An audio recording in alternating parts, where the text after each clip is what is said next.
দেশে এতদিন বলতেন যে 90% মুসলমান, কথাটা পরিবর্তন করে বলেন 90% শিয়া, শিয়া প্রেমী। এক পাশে জাহান্নামের কুকুর ওই খামেনি, ওই সব খারেজি রাফিদি শিয়ার ছবি দেন, আর এক পাশে কাবা ঘরের ইমামের ছবি দিয়ে লেখেন। দেখি বন্ধুরা কার পক্ষে আপনারা বেশি কমেন্ট করেন। এই জাহান্নামের কুকুর যদি বেশি ভোট না পায় তাহলে আমি রফিক বিন সাইদ মিথ্যুক, একটা অমানুষ, একটা নিমক হারাম জানোয়ার আমরা, বরং বালহুম আদল, তার থেকে নিকৃষ্ট আমরা, যাদের সামনে কোরআন স্পষ্ট, হাদিস স্পষ্ট, যাদের অফিসিয়াল আকীদা হলো সাহাবায়ে কেরামদেরকে কাফের মনে করা, যাদের অফিসিয়াল আকীদা হলো জিবরাইলকে ধরতে পারলে পিঠের চামড়া তুলে দেব আমরা, যাদের অফিসিয়াল আকীদা যদি আবু বকরের লাশটা তুলতে পারতাম তাহলে পোড়ায় দিতাম আর একবার, যাদের অফিসিয়াল আকীদা কুকুরের নাম উমার রাখো, যাদের অফিসিয়াল আকীদা রাত দিন আয়েশা আম্মাজানকে গালিগালাজ করা, তাদেরকে আমাদের বাংলাদেশের লোক পূজা করে। যেই পশুরা মক্কা মদিনাকে কোনোদিন বরকতময় মনে করে নাই, তারা সেজদা দেওয়ার সময় সামনে একটু ওই যে কারবালার মাটি রাখে। যদি আমার কথা না মেলে তাহলে নামাজের পরে মোহাম্মদপুর চলে যান, যা দেখেন ইমাম সাহেবের দাঁড়ানোর জায়গা যদি মুসল্লিদের থেকে নিচু না হয় তাহলে আমি মিথ্যুক।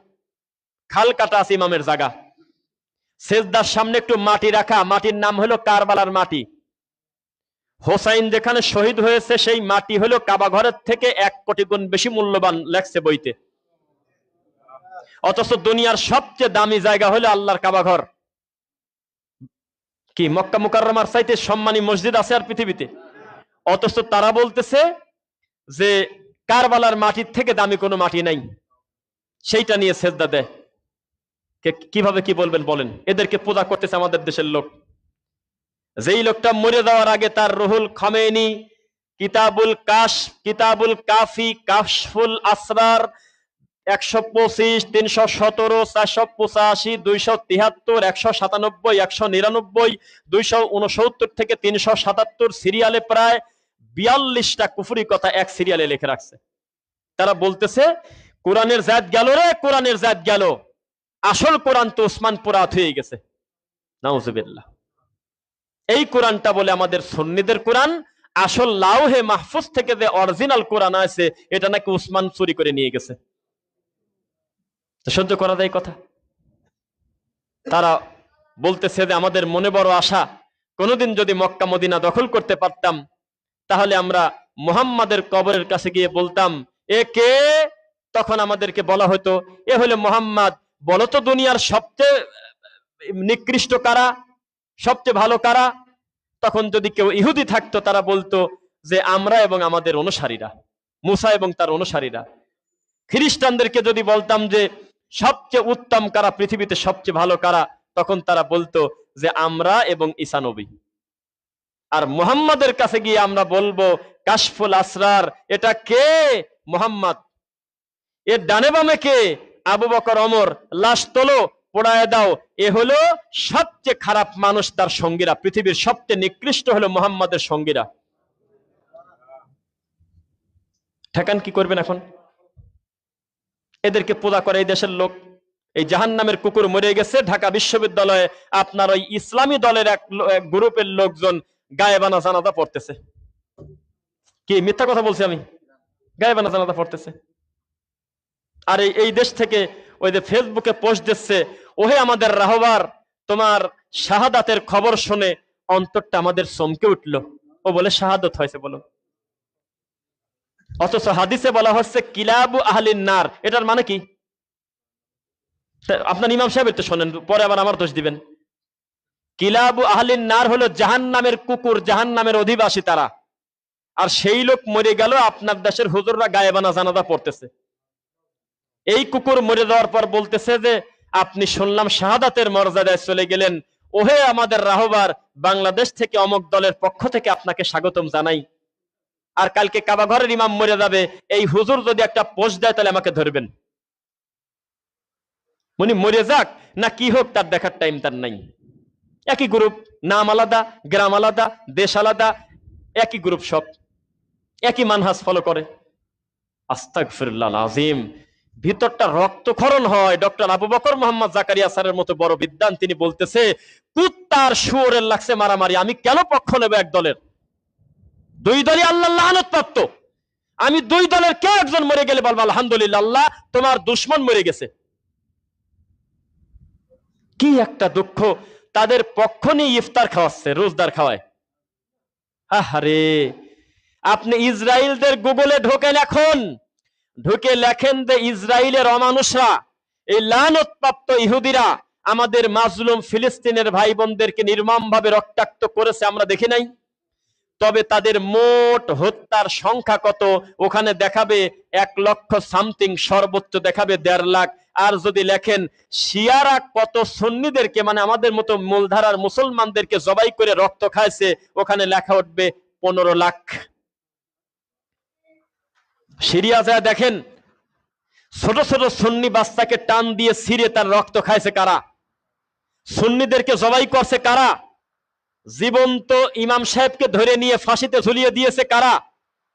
কারা চিৎকার দিয়ে বই লিখেছে, ও পৃথিবীর মানুষ শোনো, 10টা বিষাক্ত কুত্তা মারার থেকে একটা সুন্নি মারলে বেশি নাকি, এ কথা কারা বলছে? খবর নাও। জীবনে তদন্ত করে না, এ জাতি খায় আর পায়খানা করে, এটা একটা নিমখারাম জাতি, এটা একটা অমানুষের বসবাস। যে দেশে বলে 90% উপর মুসলমান, আর জাহান্নামের কুকুরের জানাজা পড়ে আর মোনাজাত করে কাঁদে। কোথায় থাকবেন, কোথায় বলবেন? মনে রাখবেন, সমাজের পরিস্থিতি, দেশের পরিস্থিতি যতই জটিল হোক না কেন, অন্তত নিজের ইমানটা বিক্রি করার মতো পরিস্থিতি এখনো আসে নাই। ইমান বিক্রি করে, ধর্ম বিক্রি করে, আল্লাহর দিন বিক্রি করে এই কাজ খবরদার করতে যাবেন না, বলেন ইনশাআল্লাহ। আল্লাহকে ভয় করেন, এই রমাদান মাসে দোয়া করেন, আল্লাহ আপনি জালেমকে ধ্বংস করে দেন। ওই জালেমকে ধ্বংস করেন যেই জালেম মুসলমানকে হত্যা করেছে, সুন্নিকে। ওই জালেমকে ধ্বংস করেন যেই জালেম ফিলিস্তিনের ভাই বোনদেরকে রক্তাক্ত করেছে। এর নাম হলো দোয়া। কিন্তু আমাদের দেশে কি এই দোয়া হয়? হায় রে আল্লাহ! এখন আপনি কোলাবাড়ি মৌসাক চলে যান, এখন গিয়ে মাইক্রোফোন নিয়ে, ক্যামেরা নিয়ে ভোটাভুটি করেন, রিক্সাওয়ালাকে দাঁড় করিয়ে, অটোওয়ালাকে দাঁড় করিয়ে, পানওয়ালা, ঠেলাওয়ালা, ফল বিক্রেতা, বড় শিল্পপতি, বড় ব্যবসায়ী, সবাইকে সিরিয়াল করে বলেন, তুমি কি ইরানের পক্ষে নাকি ইসরায়েলের পক্ষে? সবাই বলবে আমরা ইরানের পক্ষে। কিন্তু শিয়া কি জিনিসটা আজও তারা জানে না। ও মুসলমান, আল্লাহর কসম, মোতা বিবাহ হারাম, হারাম, হারাম। কন্ট্যাক্ট ম্যারেজ হারাম। যে 1 মাসের জন্য, 15 দিনের জন্য, 7 দিনের জন্য একটা মেয়েকে বিবাহ করব, এইরকম কোন নীতি শরীয়তে নাই। প্রথম আল্লাহ নবীর কাছে অবজেকশন করলে, আল্লাহ নবী যুদ্ধে চলে আসছে, অনেক দিন হয়ে গেল, পরিবার দূরে, সাময়িক অনুমতি ছিল। পরবর্তীতে নবী ক্লিয়ার করে বলে দিলেন, কোন দিন এটা আর চলবে না, কিয়ামত পর্যন্ত মুতা বিবাহ হারাম, হারাম, হারাম। আজও পর্যন্ত শিয়ারা মুতা বিবাহ করে, যদি না করে তাহলে আমি মিথ্যুক। আমি মনে করতাম যে ইরানের শিয়ারাই মনে হয় খালি খারাপ, আমাদের দেশের শিয়ারা মনে হয় ওই রকম না। আমি আপনাকে একটা লিঙ্ক দেব, আজকে খুতবার পরে আমি প্রয়োজনে হাতেম ভাই কাছে দেব, ভাই দেখাবে। মোহাম্মদপুরের শিয়াদের সবচেয়ে বড় একজন, যে ওই শিয়ার ইন্টারভিউ নিচ্ছে একজন, যে আপনি মুতা বিবাহ সম্পর্কে কিছু বলেন। তো বলতেছে মুতা বিবাহ বৈধ, কোনো অসুবিধা নেই, কোনো অসুবিধা নেই। তার মানে একটা মেয়েকে আমার পছন্দ হয়েছে, আমি বললাম যে তুমি আমাকে বিয়ে করবে, মেয়ে বলল হ। তো বললাম যে আমি 7 দিন তোমাকে ভোগ করব, বিনিময়ে তোমাকে আমি 50,000 টাকা, 20,000 টাকা মোহর ধরলাম, আর 2 জন সাক্ষী লাগবে, একজন খুতবা পড়বে, ইজাব কবুল, বিয়ে হয়ে গেল। 8 নাম্বার দিন থেকে তুমি আর এক জায়গা চলে যাও, আমিও তোমার আর স্বামী নাই। এর নাম মুতা বিবাহ। তো কার কাছে যাচ্ছেন, কি করবেন করেন। উমর রাদিয়াল্লাহু তাআলা আনহুকে যারা হত্যা করেছে, যিনি, তার নাম আবু লুলু ফিরোজ। এই ফিরোজের মাজার রয়েছে হলো ইরানে। আর কোনো কথা আমি বলবো না, এই কথার পর আর কথা থাকে? উমারকে যে হত্যা করেছে তার পূজা করা হয় ইরানের, ওই শিয়ারা পূজা করে তাকে। তারা বলে মরা মানুষের ভিতরে সবচেয়ে উত্তম কে? তখন ছোট বাচ্চা থেকে শুরু করে সবাই বলে আবু লুলু ফিরোজ, ওর থেকে উত্তম কেউ নাই, যে উমারের মতো খারাপ মানুষকে হত্যা করছে। পরে নাউজুবিল্লাহ, এই লোকের মাজার আছে। আর কোন আর কিছু দরকার আছে বলার? এই কথা বলার পরে তাহলে আপনার হুজুর বোঝে না, কে উত্তর দেন? আপনার হুজুর তো একই গোডাউনের মাল। আস্তাগফিরুল্লাহ আযীম, ভিতরটা ছিঁড়ে যায়। লা তাসুব্বু, নিষেধ করা হয়েছে আসহাবি, আমার সাহাবীদেরকে গালিগালাজ করতে। খবরদার আমার সাহাবীদেরকে গালি দিও না। রাদিয়াল্লাহু আনহুম ওয়া রাদওয়ান, তাদের প্রতি আমি আল্লাহ খুশি, আমার প্রতিও তারা খুশি। আপনি কি মস্করা পাইছেন নাকি? আলাইকুম বিসুন্নতি ওয়া সুন্নাতিল খুলাফা আর-রাশিদিন আল মাহদিয়্যিন। অন্তত আমার মুখস্থ আমি 23টা হাদিস অন্তত বলতে পারবো সাহাবার মর্যাদা সম্পর্কে, আর আপনি সাহাবীদেরকে গালিগালাজ করবেন আর আমি আপনার জন্য মুনাজাত করব, এরকম ছোট ঈমান আল্লাহ আমার দেন না ইনশাআল্লাহ। কি একটা লজ্জার কথা! গোটা ইরানে এইরকম একটা সুন্নি মসজিদ নাই, একটা নাই। আমাদের একজন বড় শেখ একটা পোস্ট দিয়েছে যে পৃথিবীর একমাত্র দেশ যেই দেশে একটা সুন্নি অনুযায়ী নামাজ পড়বে সুন্নি মুসলমানদের মসজিদ নাই। বলেন তো সেটা কোন দেশ? শতকরা 80 জন লোক তার কমেন্টে লিখতেছে তুই ইহুদির দালাল কোন, এটা বলে উত্তর। তোরা সৌদির ডলার খাস, তোরে চিনি না রে হুজুর, এটা লিখতেছে। তোরা মাদ খালি, তোরা আহলে হাদিস, তোরা ইসরায়েলের দালালি, এই কথা লিখতেছে। বিচার আল্লাহর কাছে হবে। আজও পর্যন্ত আমার এই হাত দিয়ে কোনোদিন কোনো খ্রিস্টানের হাতের সাথে হাত আমার লাগে নাই, জীবনে কোনো খ্রিস্টানের সাথে আমার বুকটা পর্যন্ত লাগে নাই। দূর থেকে দেখেছি মিডিয়াতে ওনারা খ্রিস্টান, এই দূর থেকে দেখেছি ওই পাড়ায় খ্রিস্টান আছে, আর এই ঘরে বসে ফতোয়া দিলেন। আমাদের প্রত্যেকটা কমেন্ট পড়া যায় না, আমাদের প্রত্যেকটা ভিডিওর নিচে সবচেয়ে বেশি কমন কমেন্ট হলো তুই ইহুদির দালাল, তুই খ্রিস্টানের আমেরিকার দালাল। তা বিচার হবে না আল্লাহর কাছে একদিন? মা ইয়ালফিযু মিন কাওলিন ইল্লা লাদাইহি রাকীবুন আতীদ। যাই তোমরা মুখ থেকে বলো, আমি আল্লাহর কাছে কথাগুলো রেকর্ড থাকে। বিশ্বাস করেন, ওয়াল্লাহি আল্লাহর কসম, ওয়াল্লাহি আল্লাহর কসম, কাশফুল আসরার খমিনীর নিজের লেখা কিতাব নবীগণের থেকে ফেরেশতাগণের থেকে বেশি মর্যাদা আমাদের ইমামদের। আল্লাহ যেমন গায়েবের মালিক, আমাদের ইমামরাও তেমন গায়েবের মালিক। 325 পৃষ্ঠা। ভবিষ্যৎ সম্পর্কে পূর্ণ জানাশোনা আছে ইমামদের।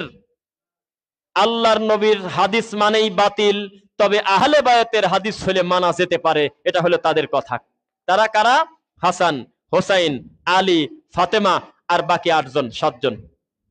এই 12 জন যে আছে, এই 12 জনের কথা মানবো, এর বাইরে নবীর কোনো হাদিস নাই। সব হাদিস আবু বকর আর ওমর বসে বানাইছে, নাউজুবিল্লাহ।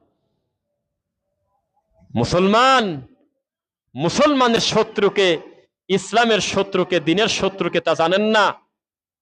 ডাইরেক্ট প্রশ্ন করতেছে ইয়ামেনের ভাই।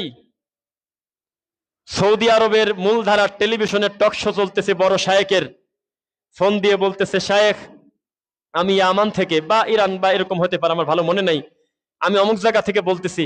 যে বলেন, বলতেছে যে আমাদের খুব দেখা ঘটনা, দূর থেকে মেহমান হিসেবে 3টা লোক এসেছিলেন। 2টা ছেলে, একটা ছেলের নাম আবু বকর আর একটা ছেলের নাম উমার, আর বাপের নাম কি তা আমরা জানি না। আসার পরে তাদেরকে জীবন্ত জ্বালিয়ে দেওয়া হলো। তারপরে বলেন, ওস্তাদজি ইরানের 90% কুকুরের নাম রাখে আবু বকর বলে ডাকে। তারা টয়লেটে যাবে, যে পাপোশের উপরে পা দিয়ে টয়লেটের পাপোশের পর লেখা ইয়া উসমান, ইয়া উমর, ইয়া আবু বকর, এভাবে লেখা। টয়লেটের প্যানের উপরে লেখা আয়েশা, জুতার সোলের নিচে লেখা আম্মাজানের নাম। এইটা হলো তাদের ইবাদত, এইটা হলো তাদের ধর্ম। আশহাদু আন্না মুহাম্মাদার রাসূলুল্লাহ বলে আজান দিলে আজান হবে না, বলতে হবে ওয়া আন্না আলিয়াল্লাহ। এই কথা না বললে আজান হয় না। একটা লোক কালেমা পড়ে মুসলমান হবে, আশহাদু আল্লা ইলাহা ইল্লাল্লাহ ওয়া আন্না মুহাম্মাদার রাসূলুল্লাহ বললে হবে না, বলতে হবে ওয়া আন্না আলিয়াল্লাহ। এবং এই কালেমার শেষের দিকে বলতে হবে আয়েশার প্রতি আল্লাহ লানত দিক, আবু বকরের প্রতি লানত দিক, উসমানের প্রতি লানত দিক, আবু বকর ধ্বংস হোক, নাউজুবিল্লাহ। এই কথাগুলো যদি মনে প্রাণে বিশ্বাস না করে, তখন তাকে তারা মুসলমান করে না, বলে তোমরা চলে যাও। তো কি বলতেছেন? উত্তর দেন। কোন দেশে বসবাস করেন আপনি, যেই দেশের 90% প্রায় কাছাকাছি শিয়া প্রেমী? আমাদের দেশে যারা সুন্নি দাবি করে ওদের কথা কিন্তু বলেন না, ওরা অধিকাংশ সব শিয়া। আমাদের দেশে যারা সুন্নি, এরা অলিখিত শিয়া। এরা ওই পাক পাঞ্জাতন, আহলে বায়েত, 5 কলি, এই 5 নিয়ে আছে, আর ওরা আছে 12 নিয়ে। কত? ওরা আছে 5 নিয়ে, ওরা আছে 12 নিয়ে। ইসনা আশারা 12 ইমামে বিশ্বাসী। আর আমাদের দেশে পাক পাঞ্জাতন, আহলে বায়াতের বিরুদ্ধে, পাক পাঞ্জাতনের বিরুদ্ধে যাওয়া যাবে না, এটাই হলো ইসলাম। এভাবেই তাদের ধর্ম বোঝা আমাদের দেশের। এবার আসেন, আপনার মনে হতে পারে যে হুজুর যার কথা বলতেছে তারা মনে হয় শুধু খালি মোহাম্মদপুরে কয়েকজন। এটা যদি দেখতে চান যে আমাদের দেশে কি পরিমাণ শিয়া, তাহলে আপনাকে 10ই মুহররম দিন পর্যন্ত বেঁচে থাকতে হবে যদি আল্লাহ হায়াতে রাখে, অথবা আজকে ইউটিউবে গুগলে লিখতে হবে গত বছর 10ই মুহররমের দিনের তাজিয়া মিছিল। তখন আপনি দেখবেন যে এই দেশে ঢাকা, চট্টগ্রাম, সিলেট, পাবনা, রাজবাড়ী এই সমস্ত জেলাগুলোতে কি পরিমাণ শিয়া আছে আপনি তখন দেখতে পারবেন। তারা নিজের বুক থাপড়াচ্ছে, পিঠ থাপড়াচ্ছে, সারা রাত ব্যাপী মাহফিল করতেছে, জিলাপি খাচ্ছে, চাউল তুলতেছে, খিচুড়ি খাচ্ছে, হাউ হাউ করে কান্না করতেছে, আর হোসাইনের কারবালার ঘটনা বলতেছে। এটা হলো শিয়া। কিন্তু সে জানে না। আমি একটা পোস্ট দিয়েছিলাম কয়দিন আগে যে আমাদের দেশে অধিকাংশ মুশরিক মুসলিম না, তবে দুর্ভাগ্যজনক বশত কেন তারা মুশরিক তা জানে না। এটা আমি লিখছি। আমার কমেন্টে আর বিভিন্ন ফোনে যে কি গালি, এটা সহ্য করা যাবে না। তুই খালি চট্টগ্রামে একবার আয়, তুই আমারে মুশরিক কোস। আমি বলে ওই বলে মুশরিক কইছি। অথচ আল্লাহ বলতেছে কি জানেন, ওয়ামা ইউমিনু আকসারুহুম বিল্লাহি ইল্লা ওয়া হুম মুশরিকুন। তারা অধিকাংশ ঈমান আনার পরেও মুশরিক। তারা পড়ে লা ইলাহা ইল্লাল্লাহ কিন্তু ঈমান নাই, ঈমান নাই। আর বাঙালি একটা আশ্চর্য জাতি। আমরা ওযু ভঙ্গের কারণ জানি, রোজা ভঙ্গের কারণ জানি, তায়াম্মুম ভঙ্গের কারণ জানি, সব বিষয় জানি, কিন্তু সবচেয়ে দামি জিনিস ঈমান কি করলে ভেঙে যায় তা জানি না। ঈমান ভঙ্গের কারণ নাই। অথচ ঈমান ভঙ্গের শুধু কারণ না, সাহাবায়ে কেরাম মাঝে মধ্যে ঈমানকে নবায়ন করতেন। বারবার বলতেন, আল্লাহর নবী দেখেন তো আমার ঈমানের গতিটা ঠিক আছে কিনা, আমার বিশ্বাসটা ঠিক আছে কিনা। সুবহানাল্লাহ।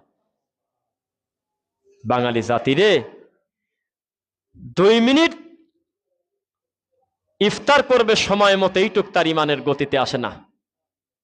এইটুক সে করবে না। সে বসে আছে যে আরো 2 মিনিট 3 মিনিট পরে করব। এই লোকের ঈমানের অবস্থায় কি, আর এই লোক কাজই করবে কি, এটা আল্লাহ তুমি ভালো জানো। কি পরিমাণ শিয়া প্রেমী এই দেশে আছে আপনি কল্পনা করতে পারবেন না।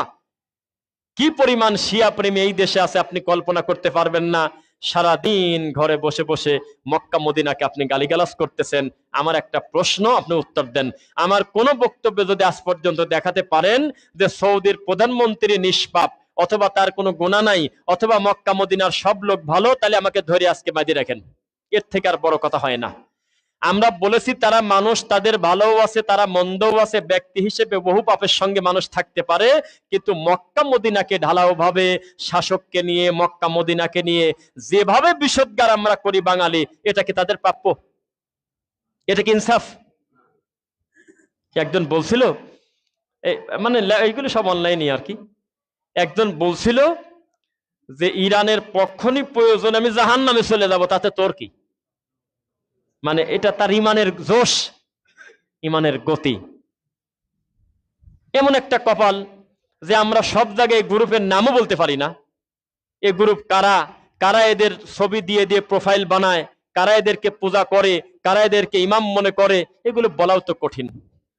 আমাদের দেশের সবচেয়ে বড় দল, সবচেয়ে বড় হুজুররা যাদেরকে মডেল মনে করে, তারা হলো বিড়িখোর। তারা রাষ্ট্রীয় কোনো বড় সফরে যাওয়ার আগে মাজারে কপালটা ঠেকায় দেয়। তাদের ডাইরেক্ট পায়ে সোমা খাচ্ছে, পায়ে সেজদা দিয়ে। এ কথাও বলে না যে ওঠ ওঠ, এ কথাও বলে না। তাদেরকে পূজা করে। অথচ তুরস্ক বলেন, আর আপনার মডেলের আর এক হুজুরি বলেন, আপনি সিরিয়াল করে গোপনে একটু লিখে দেখেন, সমকামিকাকে তাকে তারা প্রমোট করে। ছেলে ছেলে কুকাম করবে, কোনো অসুবিধা নেই, তাদের দেশে পাস।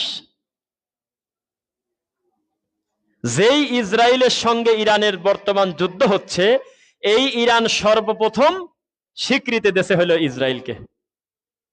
আজও পর্যন্ত আপনি যাদেরকে মা তুলে বাপ তুলে নিমখারাম, আপনি তো একটা নিমখারাম। আপনি ওই দেশের জায়নামাজ ভালো, তারপরে আপনার জমজমের পানি ভালো, কোটি কোটি টাকা রেমিটেন্স ভালো, মক্কা মদিনায় হজ করতে গিয়েছেন, ওমরা করতে গিয়েছেন, 1 লক্ষ নেকি 1 রাকাতে সব মানিয়ে নিছেন। কিন্তু এই দেশে এসে অকথ্য ভাষায় যাদের গালিগালাজ করেন, আজও পর্যন্ত তারা ইসরায়েলকে স্বীকৃতি দেয় নাই। মিথ্যা বলছে নাকি ভাই কেউ? কোথায় থাকেন? ঘরে বসে এই যে পণ্ডিতি করেন, এই যে বাজে কথা বলেন, আমার থেকে তো বয়স আপনার 3 গুণ বেশি, আমি তো আপনার ছেলের বয়সী, খাচ্ছেন আর পায়খানা করতেছেন, একটু তদন্ত করেন না কি কারণে? আমার মতো লোকের কাছে খালি এত গবেষণা থাকবে কেন? আপনি আমার থেকে ডবল করেন, আপনার বয়স বেশি, আপনার সময় বেশি, আমার থেকে বেশি অবসর টাইম আপনি পান। আপনি কেন বোঝেন না যে আমি একটু আল্লাহর দিন সম্পর্কে একটু জানার চেষ্টা করি? আমি যাদের জন্য দোয়া করতেছি আসলে তারা দোয়ার হকদার কিনা, আমি যাদের প্রতি লানত করতেছি আসলে সে লানত পাওয়ার হকদার কিনা, একটু তদন্তটা করি, তাই তো হয়। জীবনে কোনোদিন একটু ভেবে দেখলো না। আরে জাতি, বিশ্বাস করেন, আপনার পছন্দের যদি একজন হয় সাদ্দাম, আপনার পছন্দের যদি একজন হয় অমক হুজুর, আপনি একটু তদন্ত করে দেখেন তাদেরকে মারল কারা, তাদেরকে মূল্য কারা। এই সমস্ত হিসাব নিকাশ না জেনে আপনি ঘরে বসে বাদে মন্তব্য করবেন না। ও মুসলমান, আজকের এই গোটা দেশ বাংলাদেশটা যদি কোনো ইহুদির হাতে তুলে দেওয়া হয়, উনি আমার দিনের ইমানের ওই রকম বড় ক্ষতি করতে পারবে না, কারণ ও যে আমার শত্রু তা আমিও বুঝি, এটা ল্যাংটা বাচ্চাও বোঝে। ও তো ইহুদি, আমি স্পষ্ট বুঝে গেছি। ও আমার শরীরের ক্ষতি করতে পারে, ও আমার রাষ্ট্রের বাহ্যিক ক্ষতি করতে পারে, ইমানের ক্ষতি করা কঠিন আছে। আর একটা লোককে নতুন করে ইহুদি বানানো ঠেলা আছে, এত সহজ না। কিন্তু এই দেশটা যদি শিয়া প্রেমীর হাতে তুলে দেই, তাহলে ধর্মের মুখে কুত্তায় মুখ দিছে, এটা মনে রাখবেন। এ ধর্মের আর জাত থাকবে না। তখন বসে বসে সাহাবাদেরকে গালিগালাজ করবে। এই মুহররমের দিনকে তারা, ও মনে ভুলে গেছে, দাঁড়ান দাঁড়ান দাঁড়ান, ঈদুল ফিতর এবং ঈদুল আজহা এই 2 দিন খুশির দিন না? আল্লাহ নবী মক্কা থেকে মদিনা গেল, তাড়াতাড়ি বলতেছে অনেক কথা, যাওয়ার পর দেখে যে কত যে দিবস তার হিসাব নাই। এই কবিতা নিয়ে একটা সিরিয়াল বানা দিয়েছে এক গ্রুপ, তারপরে বড় একটা নকশা কাটি দড়ি টানা দিয়েছে, তারপরে কাপড়ের উপরে লা ইলাহা ইল্লাল্লাহ লেখছে, বিভিন্ন কিছু লেখে তারা কবিতা করে করে আলাদা আলাদা তারা আনন্দ পালন করে। তো নবী বললেন যে এটা কি কামে? তো কয় যে আমরা এটা হলে একটা দিবস পালন করি, এভাবে আমাদের একটা বাৎসরিক মেলা হয়। আল্লাহ নবী বললেন, তোমাদের সব দিন আমাকে দিয়ে দাও, বিনিময়ে আমি তোমাদেরকে 2টা দিন দেই, একটা হলো ঈদুল আজহা, একটা হলো ঈদুল ফিতর। আল্লাহ ঘোষিত, নবী ঘোষিত পৃথিবীতে 3 নাম্বার কোন পালিত দিবস খুশি পৃথিবীতে নাই। পালনীয় দিবস মানে বুঝছেন নাকি? পালন করার কোন দিবস এই দুনিয়াতে 3 নাম্বার নাই। আর তাদের কিতাবে এই শিয়াদের আকীদা, দুনিয়ার সব চাইতে পালনীয় পূজনীয় উদযাপনীয় দিবস হইল 12 আশুরার 10ই মুহররম। আমাদের জীবনে আর খুশি বলে কিছু নাই। আমরা মরার পরে জান্নাতে যাব, তারপরে আমরা খুশি দেখব, তার আগে আমাদের জীবনে খুশি নাই। আমরা হোসাইনকে হারা সবই হারাইছি। অথচ ইতিহাস যদি আপনি পড়েন, হোসাইন রাদিয়াল্লাহু আনহুকে মারল কারা, আলী রাদিয়াল্লাহু তাআলা আনহুকে মারল কারা, একটু ঘুরে ফিরে দেখবেন ওই একই গ্রুপের লোকের মেজাজেই তিনি মারা গেছেন। অথচ এখন উল্টা তোরাই আবার তাকবীর দিয়ে বলতেছে বিচার চাই, বিচার চাই। নাউযুবিল্লাহি মিন যালিক।